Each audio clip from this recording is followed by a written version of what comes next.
ব্রাজিলের defence line যে কতটা দুর্বল তা আমরা ২-৩টে বিশ্বকাপ ধরে দেখে আসছি। সেই একই প্রসেস, সেই একই ধরনের খেলার কোয়ালিটি। ওই যে জার্মানির সাথে ঐতিহাসিক ৭ গোল বা 7 আপ খাওয়ার পর থেকে যে ওই যে প্রসেসটা চলতেছে, ওই প্রসেসটা এখনো কন্টিনিউ চলতেছে। আপনি যদি কালকের ম্যাচের যদি দৃশ্যটা দেখেন তাহলে দেখবেন যে ওই সেই একই রকম ভাবে আমরা গোল কনসেপ্ট করতেছি।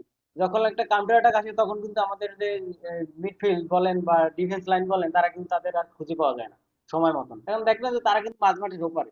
আমাদের আমাদের যখন প্লেয়াররা বা ফরওয়ার্ডরা বা উইঙ্গাররা যখন আপনার অ্যাটাকে যায় তখন কিন্তু দেখবেন যে আমাদের যারা ডিফেন্স লাইন আছে এবং মিডফিল্ড আছে তারা কিন্তু সবাই আমাদের মাঝমাঠের ওপারে। আর এদিকে কিপার কিন্তু একলা থাকে। তখন যদি একটা আপনার লং পাস হয় কাউন্টার অ্যাটাকে তখন কিন্তু সেইটা কিন্তু কামব্যাক আমাদের করা সম্ভব হয় না। এখন গতকালকের ম্যাচে কিন্তু ওই রকমই ওই পজিশনেই আমরা কিন্তু গোল খাইছি।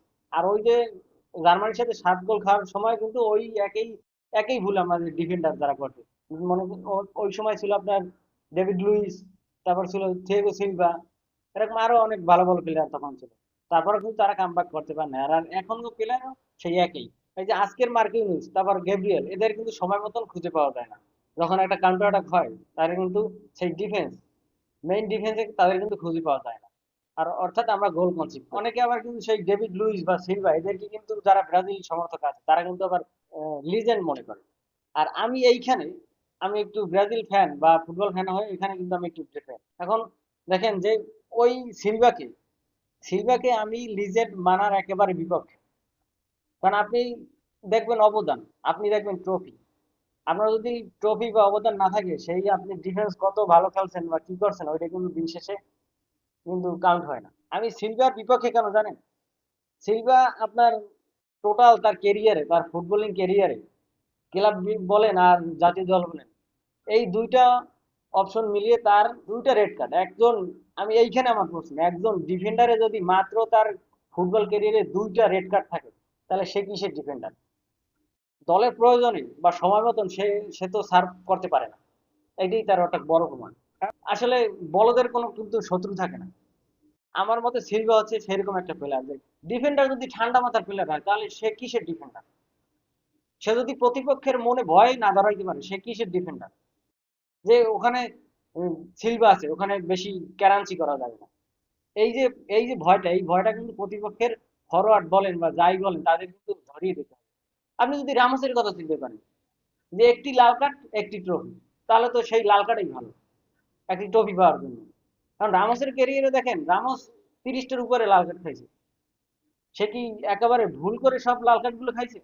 আপনি যদি অ্যানালাইসিস করেন যে দলের প্রয়োজনে সে জীবন বাজি রাখতে প্রস্তুত।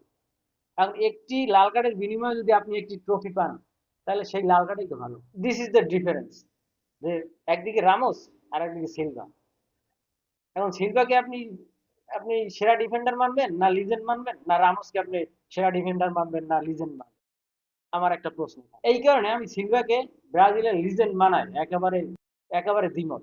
কারণ সঠিক সময় সঠিক মুহূর্তে আপনি যদি দলকে সার্ভ না করতে পারেন তাহলে সেই ডিফেন্ডারের কোনো দাম নেই বা সেই খেলোয়াড়েরই কোনো দাম নাই। এখন যদি আপনি দেখেন এই বর্তমান প্রজন্মের গেব্রিয়েল ব্রাজিলের, তারপর মার্কিনুস, এদেরকে দেখলে কি যারা ফরওয়ার্ড আছে বিপক্ষ দলে তারা কি ভয় পায়? তারা মোটেও ভয় পায় না। এই জন্য তারা গোল করতে পারে ভালো। আর এদের তো সঠিক সময় কোন সময় আপনার এটাও বুঝতে হবে যে কোন সময় আপনাকে লাল কার্ড খাইতে হবে। হ্যাঁ, এইটা একটা বড় বিষয়। কারণ এইটা রামোস জানতো যে কোন সময় লাল কার্ড খাইলে একটা ট্রফি পাওয়া যায়। আর এদিকে আমাদের যারা প্লেয়ার বর্তমান আছে এটা লাল কার্ড দূরের কথা, এরা ডিফেন্ডই করতে পারে না। এদের সময় মতন যখন বল পায় তখন অন্য দলের ফরোয়ার্ডরা যখন বল পায় এদের ডিফেন্ডার খুঁজে পাওয়া যায় না। এদের মিডফিল্ড বলেন, ডিফেন্সিভ মিডফিল্ড বলেন আর মেইন স্ট্রিমে যারা ডিফেন্ডার থাকে তাদের কোনোভাবেই খুঁজে পাওয়া যায় না। গতকালকের ম্যাচটাও সেই একই রকম হলো।